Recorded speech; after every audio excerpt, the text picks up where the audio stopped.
সেইবোৰ দিব্যস্ত্ৰ তেওঁলোকে মাৰে। ঈশ্বৰ জানে কোন পৰিব আমাৰ ফালৰ পৰা, অৰ্থাৎ একেটা পৰিয়ালৰে মৰি শেষ হ'ব। গতিকে তেওঁ এই কাটৰ হৈ যুদ্ধ নকৰিবলৈ যেতিয়া বহিছিল, অকল বহাই নহয়, তেওঁ নাৰায়ণক কৈছিল, হে অৰ্জুন, হে সখী, কাৰ্পণ্য হত দেখুৱাও। মই কাপুৰুষৰ দুখত একেবাৰে কাৰ্পণ্য দুখত স্বভাৱ পিছামি, মই কাপুৰুষৰ দুখত একেবাৰে জ্ঞান শূন্য হৈ পৰিছোঁ। গীতাৰ এই 2 অধ্যায়ৰ 7 নম্বৰ শ্লোকত কাৰ্পণ্য দুখত স্বভাৱ বিশ্বামি তম ধৰ্ম মূৰচেতা যত শ্ৰেয় জাত নিশ্চিতম গৃহী তৎকে হিস্যমে। হে প্ৰভু, মই কাপুৰুষৰ দুখত মই জ্ঞান শূন্য হৈ পৰিছোঁ। মোক জ্ঞান দিয়া, কাৰণ মই মাৰিলে যুদ্ধ কৰিব আহিছিলোঁ ক্ষত্ৰিয় হিচাপে। মই মাৰিলে আজি মোৰ নিজৰে বংশৰ সেই খুৰাৰ পুতহত মৰি শেষ হ'ব, আৰু তেওঁলোকে অস্ত্ৰ মাৰিলে আমি একেলগে পৰি মৰি শেষ হ'ব। গতিকে মই এই ধৰ্ম সম্পৰ্কত বিমূৰত পৰিছোঁ, মোক জ্ঞান দিয়া। আৰু তেতিয়া নাৰায়ণে কৈছিল, স্বধৰ্ম পিয়াবেক্ষং বিকল্পিতং ৰচি ধৰ্মাৰ্থ যুদ্ধত শ্ৰেয়। এইটো আছিল 2 অধ্যায়ৰ 31 নম্বৰ শ্লোক। হে অৰ্জুন, তুমি স্বধৰ্ম পিয়াবেক্ষং বিকল্পিতং ৰচি ধৰ্মাৰ্থ যুদ্ধত শ্ৰেয় অন্যত ক্ষত্ৰিয়। তুমি স্বধৰ্ম অনুসৰি ক্ষত্ৰিয় অনুসৰি স্বধৰ্ম অনুসৰি পালন কৰিবৰ কাৰণে তুমি যুদ্ধ কৰাই তোমাৰ কৰ্ম, গতিকে তুমি তাকে কৰিবই লাগিব। তেতিয়া অৰ্জুনে মহাবিপদ কৰিলে, চালা মই জ্ঞানৰ কথা ক'লোঁ, কিন্তু প্ৰভুৱে কি কৰিলে, উল্টাকৈ মোক আৰু ধৰ্ম কৰিবৰ কাৰণে কি কৰিলে, যুদ্ধ কৰিবৰ কাৰণে মোক উপদেশ দিলে। কি হ'ব এতিয়া? তেতিয়া তেওঁ সুধিছিল, অৰ্জুনে নাৰায়ণক কৈছিল 2 অধ্যায়ৰ 1ম শ্লোক, যায় শ্ৰীছে ত কৰ্মনংতে মতা বুদ্ধি জনাৰ্দন বাকী কৰ্মনি ঘৰে মামন নিয়ে কেশৱ। প্ৰথমে তুমি মোক ধৰ্মই শুদ্ধ বুলি ক'লা, ধৰ্মৰ আশ্ৰয় ল'ব লাগে, স্বধৰ্ম পালন কৰিব লাগে, কিন্তু তুমি কি কৰিলা যে তুমি স্বধৰ্ম যুদ্ধ কৰিবৰ কাৰণে, অৰ্থাৎ যুদ্ধ কৰা ঘোৰ পাপৰ কৰ্ম, জীৱ হত্যা নিশ্চিত। অস্ত্ৰ প্ৰয়োগ কৰিলে কোনোবা নহয় কোনোবা হত্যা হ'বই। তুমি এই পাপ কৰ্মত মোক নিয়োজিত কৰিব খুজিছা। বেমিচ্ছেদং ইব বাক্যনং মহাসি বুদ্ধিং মহাসি ইব মে তৎ একং বদম মৃত্যঞ্জনস্য অহমাপ্যাম। তুমি এই ধৰণৰ কি বেমিশ্ৰ বাক্য কৈছা? একবাৰ স্বধৰ্মৰ যুদ্ধ কৰিব কোৱা, একবাৰ ধৰ্ম আচৰণ কৰিব কোৱা। ধৰ্মৰ প্ৰজন্ম মই বিভ্ৰান্ত হৈ পৰিছোঁ, মোক জ্ঞান দিয়া, কি কৰিলে মোৰ কল্যাণ হ'ব তুমি মোক বুজাই কোৱা। তেতিয়া সেই 3 অধ্যায়ৰ এইটো শ্লোকত কৈছে, তাকে 3 নম্বৰ শ্লোকত, যে লোকে অস্মিন দিবিদা নিষ্ঠা পুৰা পুক্তা ময়া নক জ্ঞান যোগন সাংখ্য নাম কৰ্ম যোগিন যোগিন। ইহ লোকত 2টাই জীৱৰ কল্যাণৰ ৰাস্তা আছে। এটা হ'ল জ্ঞান যোগন সাংখ্য, অৰ্থাৎ সাংখ্য যোগ, প্ৰকৃতি অৰ্থাৎ আদিবোধ আৰু আত্মা, এই 2টা জানি এই আত্মাত মন স্থিৰ কৰি লয় কৰি দিয়াটো সাংখ্য যোগ বুলি কয়। আৰু আত্মা অনাত্মা, আত্মা আৰু আদিভূত বা প্ৰকৃতি, এই জানাটো সাংখ্য জ্ঞান বুলি কয়। একমাত্ৰ পৃথিৱীত 2টাই ৰাস্তা আছে জীৱৰ কল্যাণৰ কাৰণে। এটা হ'ল এই আত্মাত হৃদয়ত লৈ আত্মা অনাত্মা জানি হৃদয়ত ধ্যান কৰি আত্মাত মন লয় কৰি দিয়াটো সাংখ্য যোগ বুলি কয়। আৰু দ্বিতীয় হৈছে কৰ্মযোগ, অৰ্থাৎ স্বধৰ্ম অনুসকলে কৰ্ম ভগৱানৰ কৰ্ম বুলি জ্ঞান কৰি কৰি যদি কৰা যায়, তেতিয়াও মানুহৰ কল্যাণ হয়। কি? সকলো কৰ্ম ভগৱানৰ কৰ্ম, মোৰ একো কৰা নাই। ৰাতিপুৱা উঠি ঘৰ মুচিব, পথাৰত যাব, চাকৰিত যাব, প্ৰভু তোমাৰ কৰ্মত, তাতে যদি জীৱ হত্যা হয় কোনো পাপ নহয়, ভগৱানৰ কৰ্ম। কিন্তু কৰ্মাণীয় অধিকাৰ মা ফলেশ্বৰ, কিন্তু কোনো ফল আকাংক্ষা কৰিব নালাগিব, ভগৱানে যি দিয়ে তাতে সন্তুষ্ট থাকিব। তেতিয়াহ'লে সেই কৰ্মযোগৰ মাজেদিও মানুহৰ নিজৰ কল্যাণ হ'ব। অৰ্থাৎ 2টাই ৰাস্তা। সেইকাৰণে সাংখ্য যোগ জানি, সাংখ্য জ্ঞান জানি, সকলো শাস্ত্ৰৰ সমস্ত সনাতন ধৰ্মৰ শাস্ত্ৰত এই সাংখ্য তত্ত্বৰ কথা বিয়পি আছে কপিল মুনি। এতিয়া সাংখ্য তত্ত্ব অৰ্থাৎ 537টা শ্লোক, সূত্ৰাত্মক জ্ঞানকে সাংখ্য সূত্ৰ বনাব, এইটো কপিল মুনিয়ে প্ৰথমে কৈছে। প্ৰকৃতি আৰু আত্মা, প্ৰকৃতিক আদিভূত বুলি কয়, আত্মাক আধ্যাত্ম বা সূক্ষ্ম শৰীৰ আত্মাক আধিযোগ্য বুলিও কয়। এই 2টা জানি লৈ হৃদয়ত ধ্যান কৰি দিলে সাংখ্য যোগ বুলি কয়।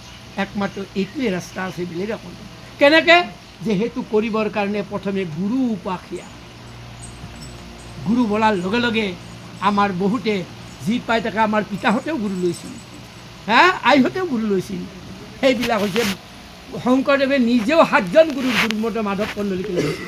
এইটোৰ দ্বাৰা এটা প্ৰভু তাহাঁ ইয়াতে কৈছে, এইখন ব্ৰহ্মসূত্ৰ স্পষ্ট কৰি কৈছে। এই ব্ৰহ্মসূত্ৰ 108খন উপাদেশনা হাত ইয়ে হৈছে চবচে শ্ৰেষ্ঠ শাস্ত্ৰ সনাতন ধৰ্ম ইয়াত কৈছে অনাবৃত্তি শব্দত অনাবৃত্তি শব্দ যি গুৰু অনাবৃত্তি অৰ্থাৎ 17 তত্ত্বৰ দ্বাৰাই 24 তত্ত্বৰ দ্বাৰা আত্মাটো আৱৰি আছে আমাৰ নাচি জানো চব ঢাক খাই যেতিয়া আত্মা হ'লে গুচি যায় এই ঢাকনি গুচি যায় অনাবৃত্তি হৈ যায় আত্মালৈ যোৱাৰ পিছত সেই গুৰুৰ দ্বাৰাই কোনো কামত নাহে আকৌ কি জীৱন্ত পৰমাত্মা প্ৰাপ্তি বুলি শংকৰদেৱে চাওক এইজন গুৰুৰ মাজেদি মুক্তি হৈছিল এইজন গুৰুৰ মাজেদি হা এইজন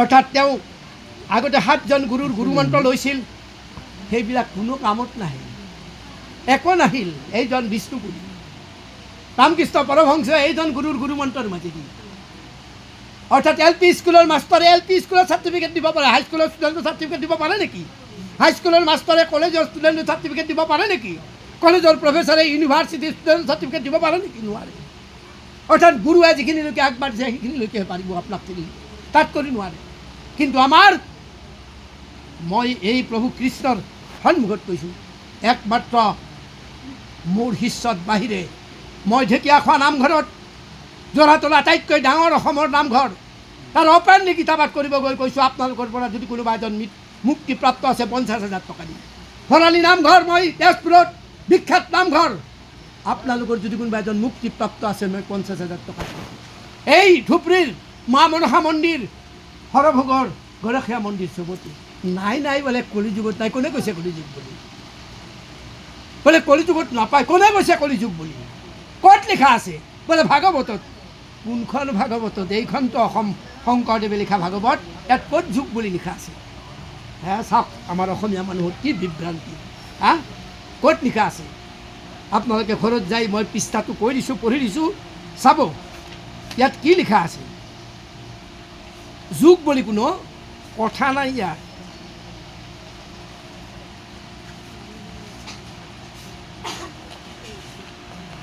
ইয়াতে আপোনালোকে 23-26 পৃষ্ঠাত চাব নৃপতি বলন্তক কলি তোক দিলোঁ স্থান চাইছেনে পঢ়ি ওপৰত দাগ দিয়া নৃপতি বলন্ত তোক দিলোঁ স্থান জৈত খেলে যোৱা পাশা কৰে মদ্যপান সেই 5টা জেগা হে কলিৰ সমস্ত অঞ্চল সমস্ত ব্ৰহ্মাণ্ড কলি নহয় যুগ নহয় কাৰণ ইয়াতে অৰিজিন ভাগৱতৰ সাংখ্য তত্ত্বত ধুনীয়া কৰি এই কথাখিনি লিখা আছে সাংখ্য জ্ঞানৰ তত্ত্ব এইখন দ্বিতীয় 2 নম্বৰ শ্লোকত প্ৰভু তাৰমানে কৰ্ম কৰিলি নেকি হে যি পাই ৰাখে আশীষ জ্ঞান অৰ্থে এক বিকল্পিত চাব আশীষ জ্ঞান অৰ্থে এক বিকল্পিতম যদা বিবেক নিপুণ আত্মকৃতে যুগে যুগে ই এটা যুগৰ কথা নহয় সমস্ত যুগত সকলো সময়ত আদি সত্য যুগ প্ৰলয় কালতো যদি জ্ঞান পূৰ্ণ হয় অৰ্থাৎ আদকৃত্য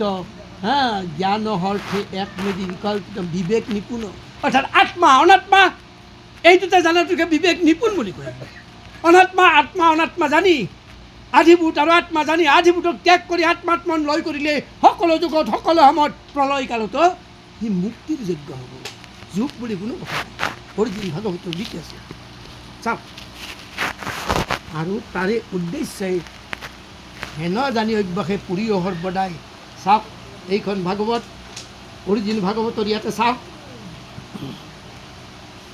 আমাৰ ধৰ্মৰ উদ্দেশ্য হৈছে সেইটোৱে নৈমিষা অৰণ্যত হাজাৰ হাজাৰ যেতিয়া ঋষি মুনিয়ে একত্ৰিত হৈ কলিৰ প্ৰতি ভয়াৰ্ত হৈ ভূতক সুধিছিল হে ভূত কলি আহিলে এইটো বৰ বেয়া যুগ বুলি মানুহে কয় ধৰ্মৰ উদ্দেশ্য কি আমাক কোৱাচোন স্পষ্ট কৰি কৈছে ধৰ্মস্য বৰ্গস্য একান্তস্য কল্পতে নাথ ধৰ্ম একান্তস্য কাম লাভাই নিশ্চয় ধৰ্মৰ উদ্দেশ্য হৈছে মুক্তি ধৰ্মৰ উদ্দেশ্য বাৰে বাৰে জন্ম লোৱা নহয় ধৰ্মৰ উদ্দেশ্য পাপ ভুগি পাপ ক্ষয় কৰা নহয় ধৰ্মৰ উদ্দেশ্য হৈছে মুক্তি এই তিতাপৰ পৰা ৰক্ষা পোৱা মাতৃৰ গৰ্ভত সোমোৱাৰ পৰা পাপ ভোগাৰ পৰা ভুগি ভুগি বাৰ্ধক্য যন্ত্ৰণাৰ কাতৰ হোৱা আৰু মৃত্যু যন্ত্ৰণাত ছটপটাই থকা এই তিতাপৰ পৰা ৰক্ষা পোৱাটোকে মুক্তি ধৰ্মৰ উদ্দেশ্য হৈছে আৰু যদি এইটো কৰি ধৰ্ম কৰি যদি মুক্তি নিবিচাৰে তেনেহ'লে ইয়াত স্পষ্ট কৰি ঘোষণা কৰিছে উদ্ধৱক দিয়া উপদেশত কৈছে যে কৈবল্য প্ৰাপ্তং চাত যে কৈ এই চাওক যে কৈবল্য প্ৰাপ্তং জাতিদস্যাং মূৰ আঙুলি দিয়ে চাওক যে কৈবল্য প্ৰাপ্তং জাতিদস্যাং মূৰ তৈপক্ৰিয়া আত্মনাং ঘাটয়ন্তি ধৰ্ম কৰিছে কিন্তু মুক্তি নিবিচাৰে অৰ্থ ইনকাম কৰিছে মুক্তি নিবিচাৰে কৰ্ম কৰিছে মুক্তি নিবিচাৰে তেনেহ'লে নিজৰ ভৰিত নিজে কুঠাৰ আঘাত কৰি আত্মঘাতী হৈছে ধৰ্মৰ উদ্দেশ্য হৈছে মুক্তি ধৰ্মৰ উদ্দেশ্য ভকতগিৰি কৰা নহয় ধৰ্মৰ উদ্দেশ্য মোক ভকত বুলি জানা নহয় ধৰ্মৰ উদ্দেশ্য পইচা ইনকাম কৰা নহয় ধৰ্মৰ উদ্দেশ্য পৃথিৱীৰ য'তে ত'তে যাই নিজক বা নিজক একদম ডাঙৰ ভক্ত হিচাপে দেখুওৱা নহয় ধৰ্মৰ উদ্দেশ্য হৈছে এই কিতাপৰ পৰা ৰক্ষা পৰি মুক্তি হোৱা উদ্ধৱজ্ঞ কৰি মুক্তি যদি নিবিচাৰে কিহৰ কাৰণে ধৰ্ম কৰিছে হা কাৰ কাৰণে ভুগিবৰ যদি পাপ ভুগিবই লাগে কিহৰ কাৰণে গতিকে এইটো হ'ল উদ্ধৱজ্ঞ উপনিষদ কৈছে সেইকাৰণে গুৰু এজন লৈ প্ৰথমে গুৰু মই নিজে যেতিয়া 2007 সংসাৰ ত্যাগ কৰিলোঁ কৰাৰ পাছত ধ্যানৰ মাজেদি ইয়াতেই মই স্বামী বিবেকানন্দৰ উত্তৰাধিকাৰী অভেদানন্দৰ ৰামকৃষ্ণ মিছনৰ অল ইণ্ডিয়া গোটেই মই 2007 প্ৰায় জুন মাহলৈকে গোটেই ভাৰতবৰ্ষ ছুটী লৈ ঘূৰি 6 মাহ ছুটী লৈ ঘূৰি একেবাৰে হিমালয় বদ্ৰীনাথ কেদাৰনাথ কোনো পাতকৈ উত্তৰ কাশী গুপ্ত কাশী চব পাতকৈ ঘূৰি গুৰু বিচাৰিছিলোঁ জীৱন্ত পৰমাত্মা প্ৰাপ্তি বহুতৰ গালি খাইছোঁ কেদাৰনাথত সেই ঋষিমুনিসকলে এক্সট্ৰা লাইন তাতে সোমাই ইটোক সেইটোক হাত ধৰি কৰি গালি পাৰি দিয়ে হা পাবি যা তোৰ যেতিয়া যোগ্য হ'বি অট'মেটিকেলি আহি যাবি যা গালি খাইছোঁ তথাপি এৰা নাছিলোঁ আহি ৰামকৃষ্ণ মিছনৰ অফিচত কিতাপ কিনিবিলাকে ন'টিছ মাৰি দিয়া আছিল 100জন 2 দিন গুৰু মন্ত্ৰ দিব মই তাতে গুৰু মন্ত্ৰ ল'লোঁ লোৱাৰ পাছত তেনেকৈ ধ্যান কৰি ধ্যানৰ প্ৰথম অৱস্থা হৈছে অন্নময় কোষ এনেকৈ যেতিয়া নাকটো চাই থাকিব মেৰুদণ্ডডাল চিধা হ'ব আৰু চতুৰ্ভুজৰ ফটোখন হৃদয়ত চাব ধৰিব এই অৱস্থাত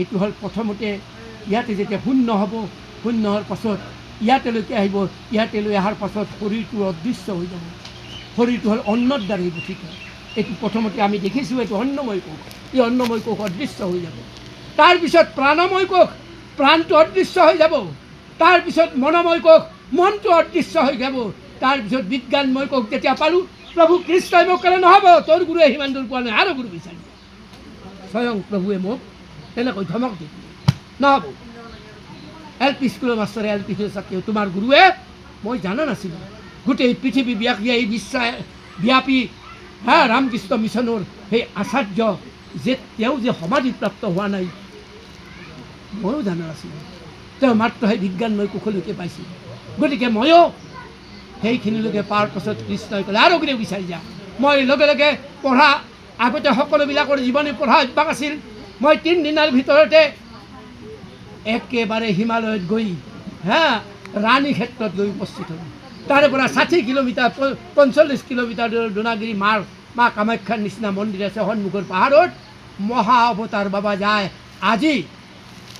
আজিও 750 বছৰ বয়স জীয়াই আছে এতিয়া তেওঁৰ গুহাত দীৰ্ঘ সময় ধ্যান কৰাৰ পাছত তেওঁ ইয়াতে স্পৰ্শ কৰি দিয়াৰ পিছত মোৰ জ্ঞান আহিল যা হৈ গৈছে তোৰ যা এই হ'ল জীৱন্ত পৰমাত্মা প্ৰাপ্তি গুৰু অবিহনে কাৰো সাধ্য নাই ঠিক একেধৰণে শংকৰদেৱেও বিষ্ণুপুৰী মই দেখুওৱা তেওঁৰ পৰা ৰামকৃষ্ণ পৰমহংসই 9জন গুৰু লৈছিলে সেইটাতে কোনো কামত অহা নাই সেইকাৰণে অসমৰ পূৰ্বাঞ্চলত আমাৰ বিশ্বত বাহিৰে কোনো মুক্তিপ্ৰাপ্ত নাই কোনোবা এজনকো দেখুৱাই দিব পাৰিলে মই 40,000 50,000 টকা দিম এতিয়াও দিম নাই কাৰণ মোৰ এই চকুটো খোলা এই চকুটো যাৰ খোলে এই শৰীৰ নেদেখে জ্যোতিটো দেখে খালি আত্মা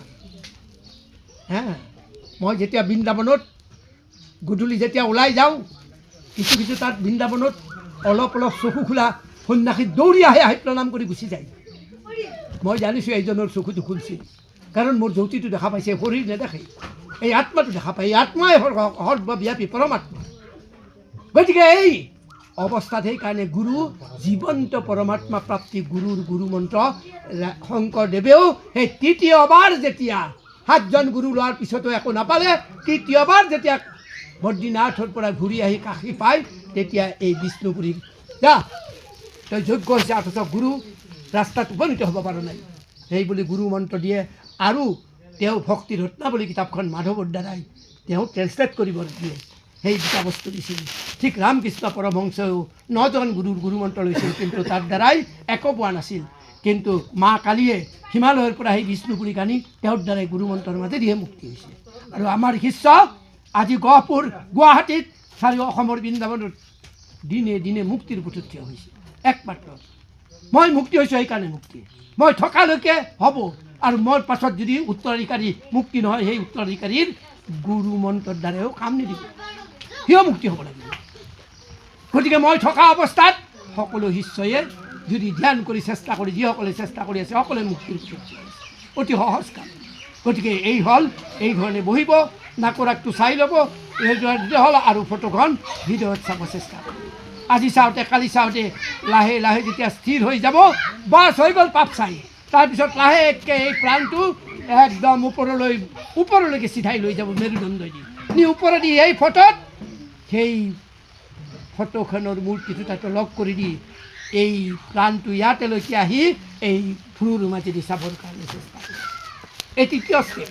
ফুলৰ মাজেদি চোৱাৰ লগে লগে মাত্ৰ ইয়াতে খালি কেইমাহমান লাগে, তাৰপিছত ইয়াতে কেইদিনমানৰ ভিতৰতে দেখিব সেই কৌটি সূৰ্যৰ নিচিনা দৌতি, সেই যাৰ পৰাই অনন্ত ব্ৰহ্মাণ্ড সৃষ্টি, এই দৌতিৰ মই ৰূপত বিলীন হৈ যাব। প্ৰথমে মটৰৰ হেডলাইটৰ নিচিনা দৰ্শন হ'ব, আৰু এইটো চকু খোলাৰ লগে লগে এই জগত নাথাকিব, কেৱল বাসুদেৱ ব্ৰহ্ম সত্য, জগত মিথ্যা, এই জগত মিছা হৈ যাব চব।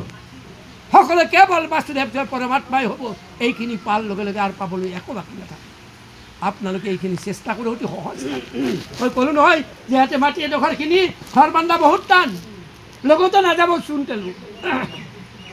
কিন্তু এই ধৰণে যেতিয়া এই স্থিতি পাব, অনন্ত ব্ৰহ্মাণ্ডৰ মালিক আপোনাৰ পাছে পাছে 33 কোটি দেৱতা ঘূৰি ফুৰিব। এই প্ৰভু কৃষ্ণৰ সন্মুখত কৈছোঁ, মই এতিয়া বৃন্দাবনত এই কুম্ভ মেলাৰ পাছত বাহিৰে বাহিৰে বৃন্দাবন গ'লোঁ, 2টা ৰুম লৈছোঁ ভাড়াত থাকিবলৈ, আৰু নাহোঁ কেতিয়াও। ইয়াত ঘৰ খালী কৰি গৈছোঁ। কেইদিনমান, এসপ্তাহ 28,000 টকাই দি কেইদিনমান থকাৰ পাছত, এসপ্তাহ থকাৰ পাছতে প্ৰভু কৃষ্ণই ক'লে, অঁ বাবু তই গুৱাহাটী জানা, তইনো কি এই মেলা চাব আহিছা, কি লাভ হৈছে কচোন, তোৰ কি মেলা চাব দৰকাৰ আছে, জানা বৃন্দাবন এৰি জানা গুৱাহাটী জানা, তই চাচোন চা একবাৰ তোৰ পিনে। মই ধ্যানত চালোঁ, আশ্চৰ্য খালোঁ নিজে।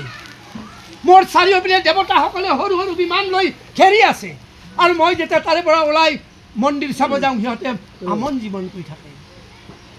মই বোলো বৰ ভুল কাম কৰিলোঁ। এই দেৱতাসকলে ৰখি থকা, এওঁলোকে চাৰিওপিনে ঘেৰাও কৰি বেচেৰাহঁতে বৰ কষ্ট পাইছে। লগে লগে এই গাড়ীত মাল ভৰাইছোঁ, আৰু সেই যোৱা বছৰ ফেব্ৰুৱাৰী মাহৰ 1 তাৰিখে গাড়ীত উঠাই আহিছোঁ, গুচি আহিছোঁ, নাই আৰু নাহোঁ। এই ধৰণৰ অৱস্থা। আপুনি যেতিয়া এইখিনি পাব, অনন্ত ব্ৰহ্মাণ্ডৰ মালিক আপুনিয়ে হৈ গ'ল।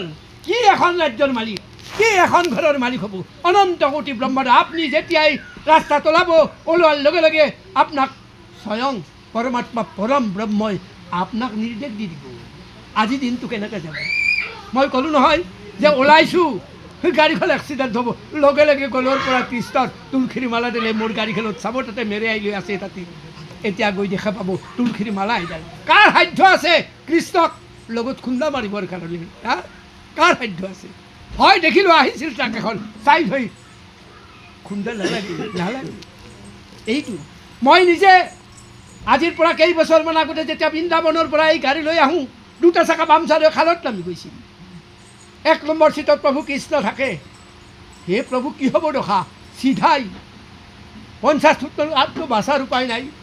প্ৰভুৰ এটা ছায়া শক্তিক ওলাই গৈ বাহাতেদি দাঙি গাড়ীখন ৰাস্তাত তুলি থৈ দিয়ে। মৰিলোঁ নেকি?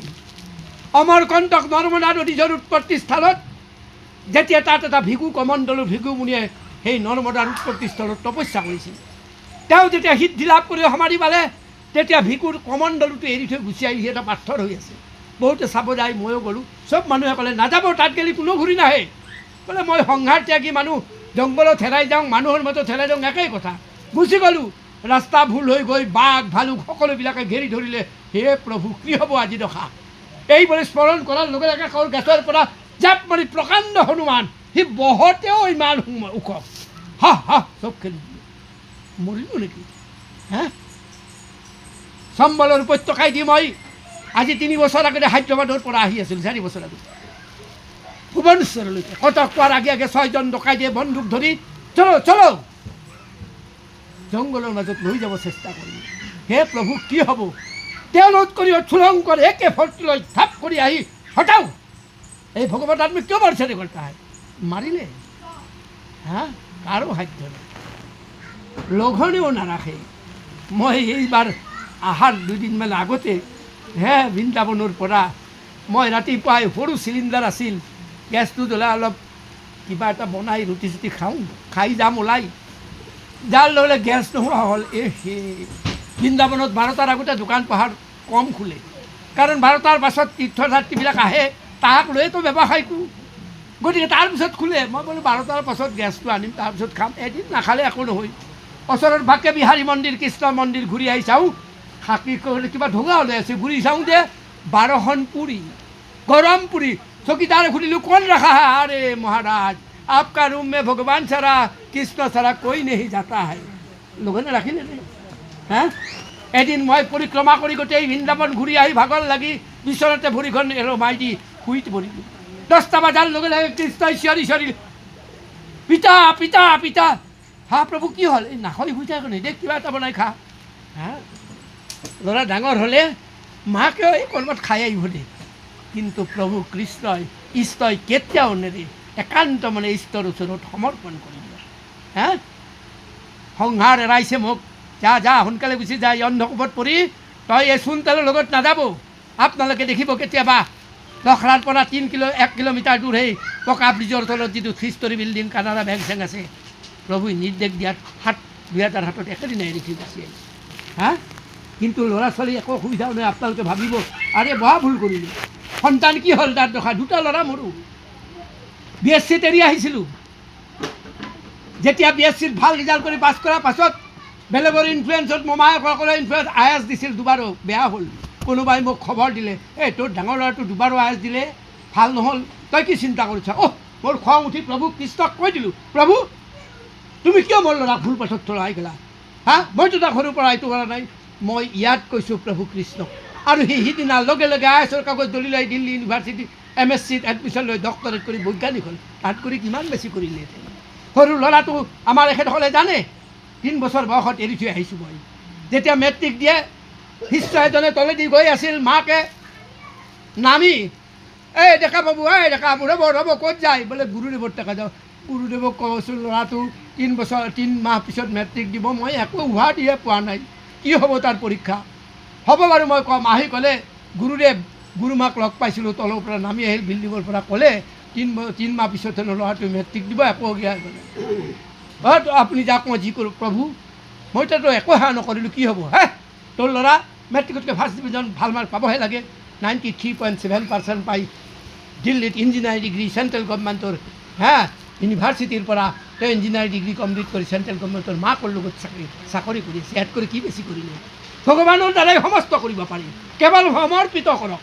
ভগৱানৰ ওচৰত মন বুদ্ধি সকলোৱে এক কৰি দিয়ক, দেখিব সকলোবিলাক ভগৱানে দায়িত্ব লৈ পেলাব। আৰু আপুনিও ভগৱানৰ লগত মিলি হৈ ভগৱানৰ অংশ ভেদিবলৈ কেনেকৈ হ'ব?